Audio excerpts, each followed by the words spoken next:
A paz do Senhor, criança, a paz do Senhor, família. Graças a Deus por mais essa aula, por mais essa oportunidade que nós estamos tendo para aprender um pouquinho mais sobre a vida de Jesus, né?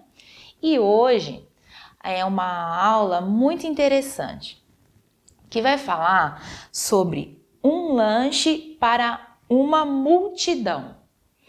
A gente sabe que um lanchinho só, quando ele é muito gostoso, é difícil dividir, né? Não vai sustentar muita gente. Mas teve um dia que Jesus estava falando da palavra de Deus e andando e caminhando e falando do reino de Deus e foi juntando uma grande multidão atrás de Jesus. Jesus ia falando e caminhando e as pessoas iam atrás dele, ouvindo quietinho, nem percebia o tanto que andava. Até que chegou um momento, crianças, que eles perceberam que estavam com fome e que já era hora realmente de comer um lanchinho, comer uma comidinha. Mas quando eles olharam em volta, não tinha como ir no mercado, não tinha como ir a alguma casa para comer. E tinha muita gente mesmo, tinha uma multidão. E Jesus falou para os seus discípulos: procura entre o povo se alguém tem alguma coisa para comer. E aí os discípulos começaram a perguntar, e chegou um menino até a presença de Jesus e falou assim: olha, eu não tenho muita coisa não, eu trouxe um lanchinho só para mim. Nesse lanchinho eu tenho 1, 2, 3, 4, 5 pãozinhos. E para colocar dentro desse pãozinho eu trouxe 2 peixinhos. Aí Jesus falou: é com isso mesmo que nós vamos alimentar toda essa multidão. Mas como assim? 5 pães e 2 peixinhos para uma multidão? Mais, crianças, isso foi apresentado a Jesus. Quando Jesus pegou aquele cestinho, levantou aos céus e deu graças a Deus. Por isso, crianças, que é muito importante a gente sempre agradecer a Deus todas as vezes que a gente for se alimentar. Jesus levantou para o céu e deu graças a Deus. E começou a tirar 1 pão, 2 pão, 3 pães, 4, 5. Gente, olha só! Depois da oração de Jesus, o que aconteceu? Saiu um monte de pão. E o peixe? A mesma coisa, tinha 2 e de repente, olha, Jesus foi tirando do cesto um monte de peixinhos, gente, olha para isso. E repartiu e deu para toda aquela multidão. Olha que interessante, quando nós seguimos a Cristo, seguimos a Jesus, atento à sua palavra, ele nunca deixa a gente desamparado, não deixa a gente sem saúde, não deixa a gente passar fome, não deixa a gente passar necessidade. Às vezes precisa de uma oração para acontecer um milagre, mas Deus está sempre pronto a atender a nossa oração e de pouca coisa multiplicar para uma grande multidão. Você pode pensar: eu sou criança, eu sou pequenininho, eu sou bem pouquinho. Mas é de você que foi apresentado a Deus, ele pode multiplicar a obra na sua vida e alimentar uma grande multidão. Amém? Nós vamos ler aqui o texto áureo que diz assim: Deus cuida de vocês. Deus cuida da tia, Deus cuida do papai, Deus cuida da mamãe e cuida de você, criança. Então, sempre ande preparado, igual aquele menino que tinha pouco, mas o que ele tinha, Deus usou para abençoar muitas pessoas. Então, tenha sempre em seu coração o desejo de seguir também a Jesus e atento aos seus ensinamentos, que de você ele fará uma grande multiplicação. de você, muitas vidas serão alcançadas. Amém? Fiquem com Deus, até a próxima aula, se Deus quiser.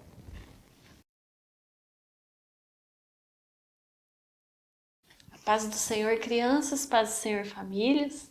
Mais um domingo nós estamos aqui, mais uma aula para a nossa escola bíblica dominical.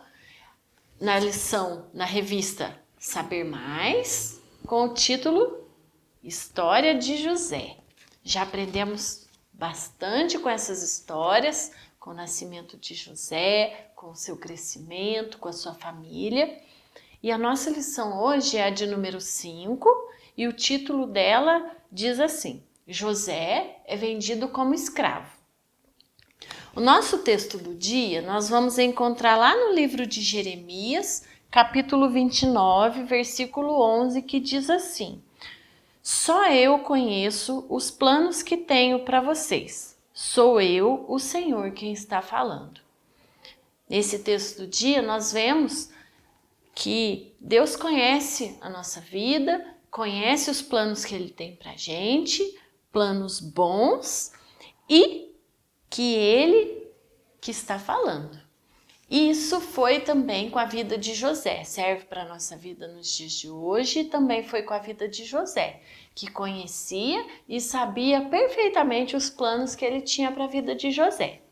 Nas lições passadas, nós vimos um pouquinho sobre o crescimento de José e vimos que o seu pai tinha um cuidado especial com ele e que ele tinha muitos irmãos. Seus irmãos sentiam inveja de José, começaram a ficar com raiva dele, porque o pai gostava mais dele do que dos outros, porque o pai deu uma túnica para ele, colorida, bonita, coisa que ele não tinha feito com os irmãos, e também porque José contou para eles 2 sonhos que ele teve. E os irmãos começaram a sentir muita raiva de José.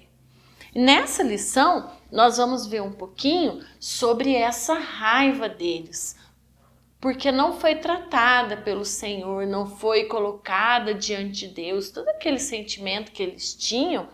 Ao invés deles colocarem diante do Senhor, eles foram alimentando. Cada coisa que acontecia, eles sentiam mais raiva do José. E também nós vamos ver um pouquinho sobre a união deles. Um sempre ajudando o outro naquilo que era ruim. E nós devemos ter muito cuidado com isso. Quando um irmãozinho, algumas crianças não têm irmão ainda, mas tem primo, que mora perto, que sempre está junto, e os que têm irmão, é muito comum entre os irmãos a gente sentir raiva um do outro, a gente sentir inveja. E quando isso chegar até a gente precisa não se unir ao outro irmão contra aquele que a gente tem inveja ou que a gente está com raiva. Mas a gente deve se unir ao nosso outro irmão para a gente orar, para a gente pedir a ajuda de Deus, para a gente pedir para Deus ajudar a gente a entender o caminho e o propósito dele na nossa vida e na vida dos nossos irmãos. Então, nessa lição, José é mandado pelo pai, os irmãos estavam lá, como a gente viu na última lição, os irmãos estavam lá cuidando do gado, cuidando das cabras, das ovelhas, e José estava lá junto com o pai dele. Então, a obrigação de José era ir lá investigar como estavam os gados, os animais, e o que os irmãos estavam fazendo. O pai dele pediu que ele fizesse isso.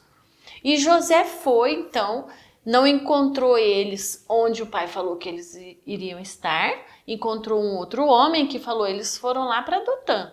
E José foi, e quando José estava chegando, eles já avistaram ele, já gritaram, lá vem o sonhador, porque já estavam com raiva de tudo que estava acontecendo, né? Então, eles começaram a planejar como que eles iam matar José.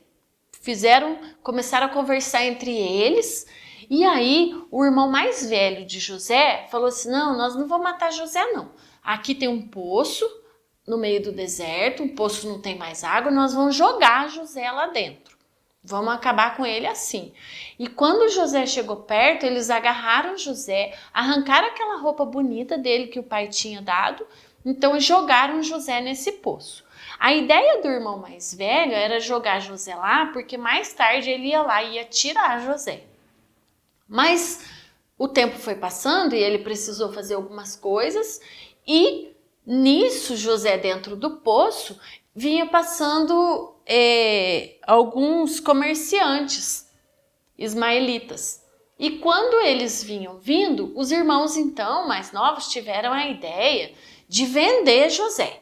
E a Bíblia conta que eles tiraram José do poço e venderam José por 20 barras de prata para aqueles comerciantes ismaelitas que estavam passando. Depois que José foi embora junto com esses comerciantes, eles então começaram a pensar como que eles iam contar para o pai que o que eles tinham feito com José. Então eles combinaram entre os irmãos de novo uma nova história. Eles rasgaram a roupa do José, colocaram sangue de um animal e chegaram lá até o pai e falaram para o pai que um animal feroz tinha devorado José. O pai ficou decepcionado e a Bíblia fala que Jacó, que era o pai dele, ficou de luto por muitos dias, acreditando que José então havia sido devorado por um animal feroz. E essa história nos ensina muitas coisas. Olha só, os irmãos planejaram tão mal contra a vida de José, por inveja, por ciúme. E como eu disse um pouquinho atrás, nós devemos, quando esse sentimento invadir o nosso coração, nós devemos buscar o Senhor, porque dele nasce um pecado enorme. Com esses sentimentos, nós jamais vamos conseguir entender os planos de Deus. Então, na hora da raiva, na hora do ciúme, na hora da inveja, nós devemos buscar ao Senhor e pedir para Ele nos esclarecer quais são os pensamentos dele e os planos dele, não só para a nossa vida, mas para a vida daqueles que estão ao nosso redor, que estão nos causando esse tipo de sentimento.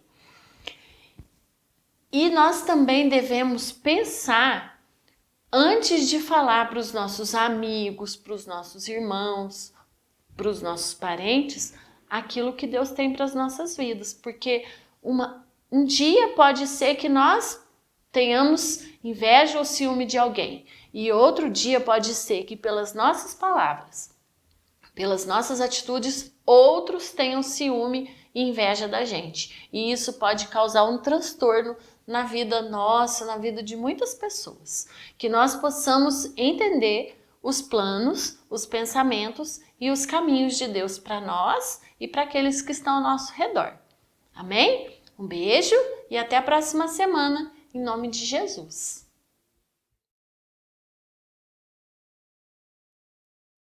A paz do Senhor a todos vocês que nos acompanham cada domingo, que estão aprendendo junto conosco cada lição. Nesse domingo nós vamos aprender a lição de número 5, que tem por título Edificando a Casa, da nossa revista O Adolescente e a Família, né? Que estamos neste novo trimestre.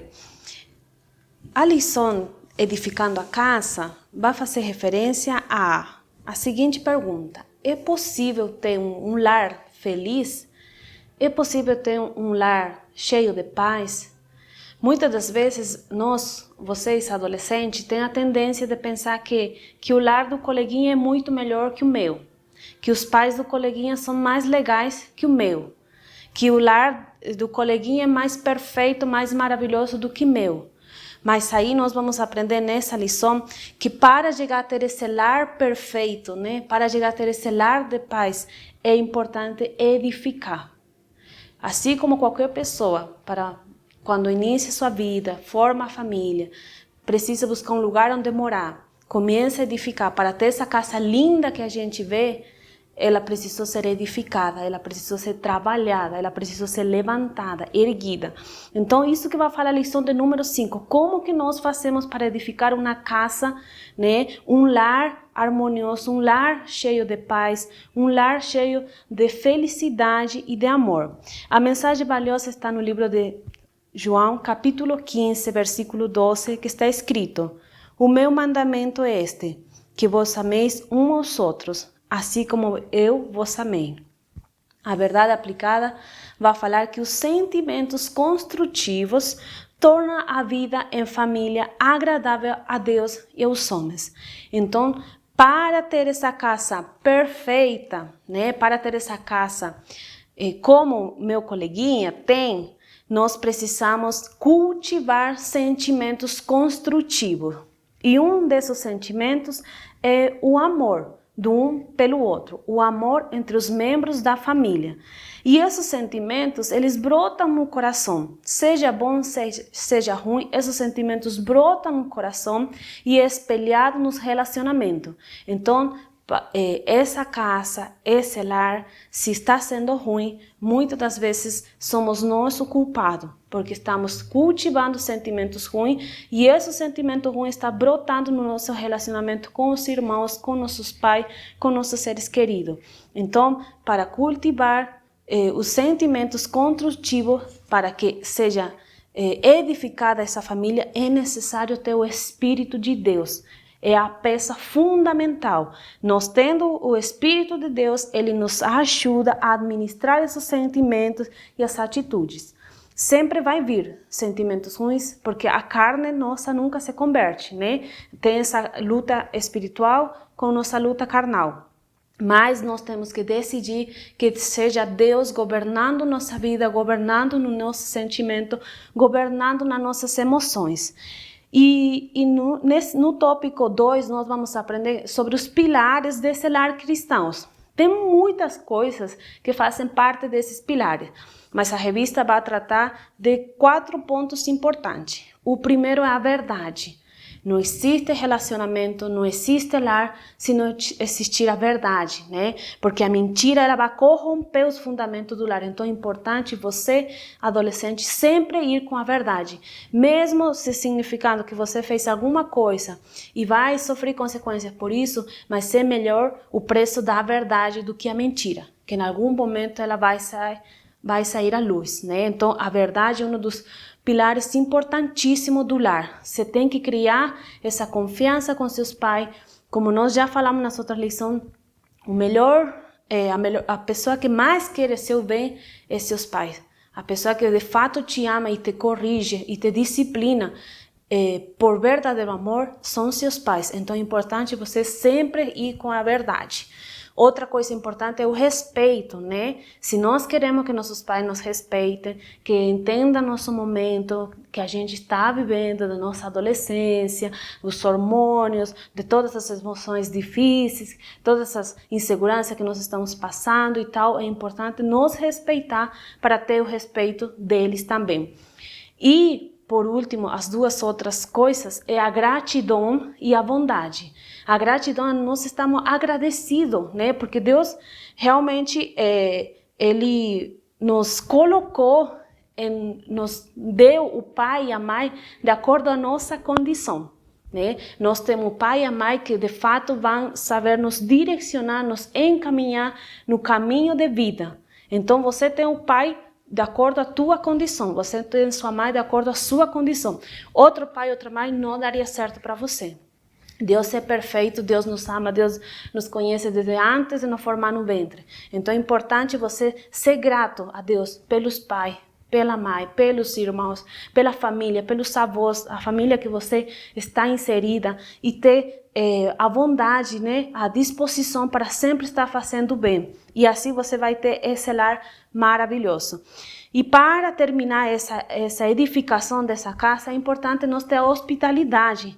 Porque muitas das vezes você chega a outra casa e você fala, nossa, que bem que eu fui recebido, que legal, que clima lindo que está nessa casa. Eu gostaria de morar aqui, mas tudo isso como eu falei, chegou por meio da construção, né? Tudo tem que ser edificado, tudo que tem que ser construído. E o ponto de partida está em nós. Nós temos que começar a respeitar, a amar, a valorizar, a ajudar, a nos colocar à disposição para manter essa casa harmoniosa, manter essa casa bem. Porque isso quer Deus, né? Que a presença de Deus seja instalada no nosso lar. Nós precisamos estar em santidade, em verdade diante dele. Deus abençoe e a gente se encontra na próxima aula.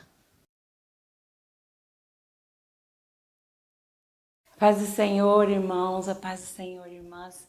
Graças a Deus, né, nós estamos aqui na presença de Jesus mais um dia para a gente estar meditando um pouquinho na palavra de Deus. Hoje nós vamos falar sobre a lei da responsabilidade pessoal. É um assunto bem complexo, no mesmo instante de boa compreensão. O texto nosso do dia, o texto áureo é: eis que todas as almas são minhas, como a alma do Pai, também a alma do Filho é minha. A alma que pecar, essa morrerá. Ezequiel 18:4. E o nosso texto de referência está no Ezequiel 18, de 19, 20, 26 e 27. Hoje nós então vamos estar falando sobre a grande confusão que estava na mente daquele povo no cativeiro, no qual o profeta Ezequiel estava então como um sacerdote, como profeta. Aqui nós vemos que o povo, eles estavam, de uma certa forma, culpando os seus antepassados. E era um jeito de aliviar a sua própria culpa. E eles falavam que eles estavam passando por aquele problema, por aquele cativeiro, devido ao pecado, à desobediência que os seus pais teriam feito e não traziam isso para eles. Então, o assunto dessa lição vem para que a gente possa estar olhando para os nossos próprios erros e saber que é de nossa inteira responsabilidade nós termos uma vida diferente ou uma vida cheia de consequência. Na lição nós temos que a responsabilidade pessoal de cada um.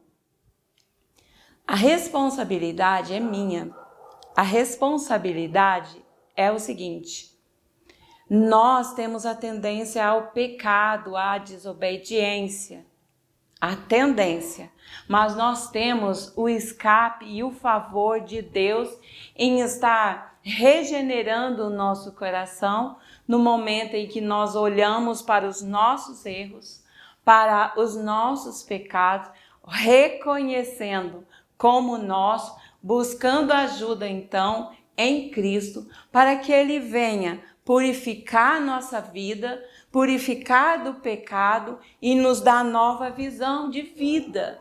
Vida física, material e espiritual. Quando uma pessoa olha para a sua vida que está desgraçada no pecado e começa a culpar de uma certa forma aos pais, a família, porque fizeram isso e fizeram aquilo, por isso eu estou assim, a pessoa tem a tendência de sempre estar a mais um passo a fundo na sua vida miserável. Mas aqui na lição nós vemos que devemos estar olhando de uma forma diferente. É um assunto complexo, porque há muitas coisas que vêm com certas atitudes coletivas. Então, quando a gente olha para o coletivo, aí a gente para de olhar para o individual. Há problemas coletivos? Sim, mas nós devemos resolver isso individual, pessoalmente. Não viver com os nossos problemas, que são nossos, jogado ou tentando resolver o coletivo, ou em várias outras pessoas, ou acusando ou culpando outras pessoas. Nós sabemos que o mundo já está no maligno. O pecado já está aí, está sobre as pessoas com um poder muito forte. Mas o que eu posso fazer? Isso está na minha possibilidade, nas minhas mãos. A tendência do homem sempre é transferir, né? A nossa tendência é sempre culpar alguém, transferir a outra pessoa. Mas a lição chama cada um de nós para olhar para dentro de nós, nos reconhecer, acomodar isso que está em nós e olhar de uma forma especial e buscar o socorro divino para uma mudança interna, mental, do nosso coração, das nossas atitudes. Por isso que a responsabilidade é nossa, é pessoal, é individual. Nós temos a capacidade de escolher. Eu escolho ser feliz, eu escolho viver fora do pecado, eu escolho amar a Deus, eu tenho esse poder de escolha à minha mão. As pessoas podem até que estar do meu lado, rodeando, pode até estar me levando a algum lugar que eu não queira, mas eu tenho o poder de escolha, de buscar aquilo que é bom para mim, para a minha vida. É fácil? Não, é completamente difícil, mas é possível eu conseguir buscar para mim uma vida diferente. E que nós possamos estar buscando em Deus essa força, buscando em Jesus essa limpeza, na palavra mudança de visão, porque a palavra de Deus nos direciona num caminho correto, num caminho certo. E é isso que às vezes falta para nós, buscarmos visão espiritual na palavra de Deus. Nós não podemos ficar culpando um e outro, mas buscar essa responsabilidade e seguirmos em frente sendo pessoas diferentes. A atenção nossa deve estar voltada para Deus. E se aquilo que eu às vezes não estou entendendo em mim mesma, buscar que o Senhor venha esclarecer, nos ajudar a ver, não nos outros, mas na gente, aquilo que precisamos estar mudando, aquilo que precisamos estar reformando e transformando. Jesus é a chave da nossa vitória. Que Deus possa estar abençoando a sua vida e venha estudar e aprofundar nessa palavra tão maravilhosa. Que Deus abençoe a cada um. Amém?